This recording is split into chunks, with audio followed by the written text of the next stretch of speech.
Jesus explains the battle of Gog and Magog. Who is Gog? What is Magog? When is the battle of Gog and Magog? Narrated by Daniel.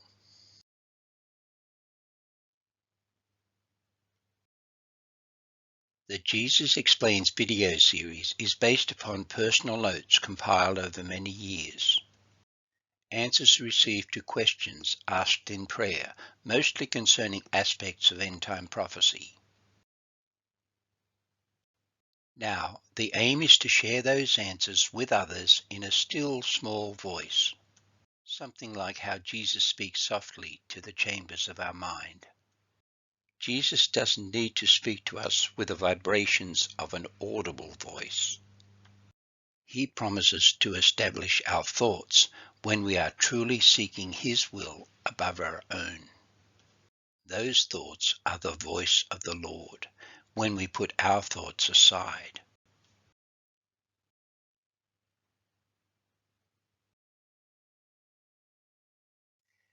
Many preachers and teachers of Bible prophecy are expecting that Jerusalem shall soon be surrounded by armies, for what they say is the battle of Gog and Magog. My word says no such thing. Let's look closely at what my word does say about the battle of Gog and Magog, so that there is no misunderstanding of events to come. Revelation 20, 7-9 says, "And when the 1,000 years are expired, Satan shall be loosed out of his prison, and shall go out to deceive the nations which are in the four quarters of the earth, Gog and Magog, to gather them together to battle, the number of whom is as the sand of the sea. And they went up on the breadth of the earth, and compassed the camp of the saints about, and the beloved city. And fire came down from God out of heaven, and devoured them." My word only mentions that the battle of Gog and Magog shall happen after my 1,000-year reign on earth, and at no other place and time. However, the prophecy given to Ezekiel concerning Gog and Magog does speak in part about the battle of Armageddon that happens before my millennial reign on earth. But this is not to be confused with the battle of Gog and Magog that comes after my 1,000-year reign upon earth. Allow me to clarify the prophecy given to Ezekiel, and to explain who and what Gog and Magog are. Gog is the Antichrist figure, the one with the bow that sat upon the white horse in Revelation 6:2. Do not mistake the first horseman on the white horse as me. For I have no need of a bow. My word is as a sharp sword from my mouth, and I have many crowns. It is Gog, the Antichrist, who has a bow and is given a crown and authority to rule, even for an extended season. He is the one at the battle of Armageddon, who I told my prophet Ezekiel to prophesy against, saying in Ezekiel 39, 1-5, "And I will smite thy bow out of thy left hand, and will cause thine arrows to fall out of thine right hand. Thou shalt fall upon the mountains of Israel, thou and all thy bands, and the people that is with thee, the kings of the east and the whole world," as mentioned in Revelation 16:14. "I will give thee unto the ravenous birds of every sort, and to the beasts of the field to be devoured," specifically speaking concerning the battle of Armageddon, as written about in Revelation 19, 17 and 18. Thou shalt fall upon the open field, Megiddo, that is, Armageddon.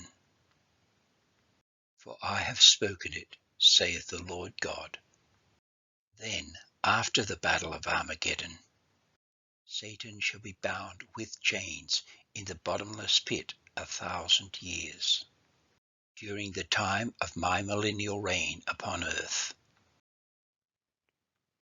And then my word says in Revelation 20, 7-9, and when the 1,000 years are expired, Satan shall be loosed out of his prison, and shall go out to deceive the nations which are in the four quarters of the earth, Gog and Magog, Satan and his forces, to gather them together to battle, the number of whom is as the sand of the sea.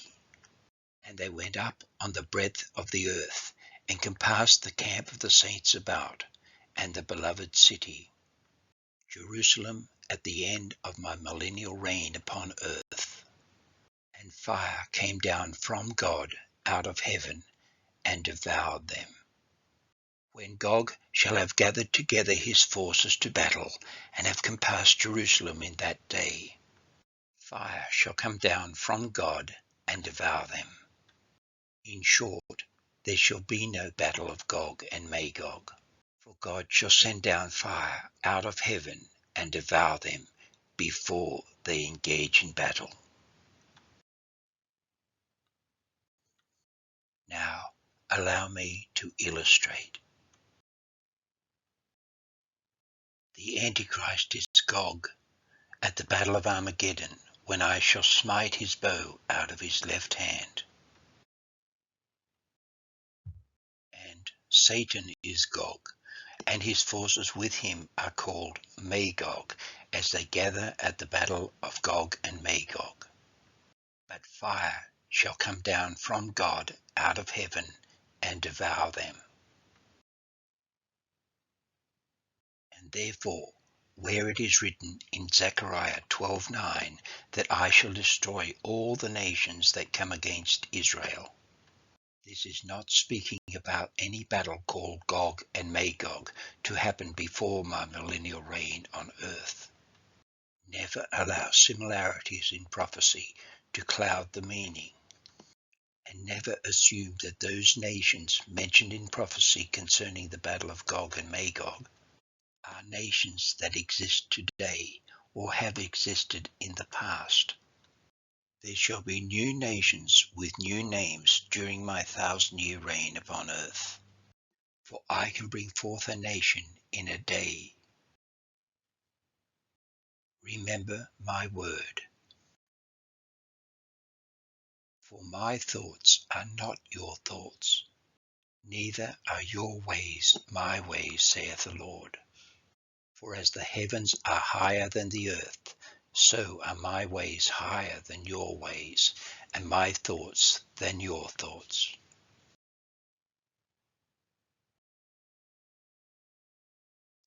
Coming next.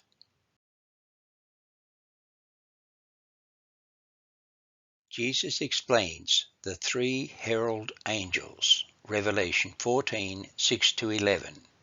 Why are they so important? Know the future in advance. Subscribe, like, and share this channel. Thank you, and God bless.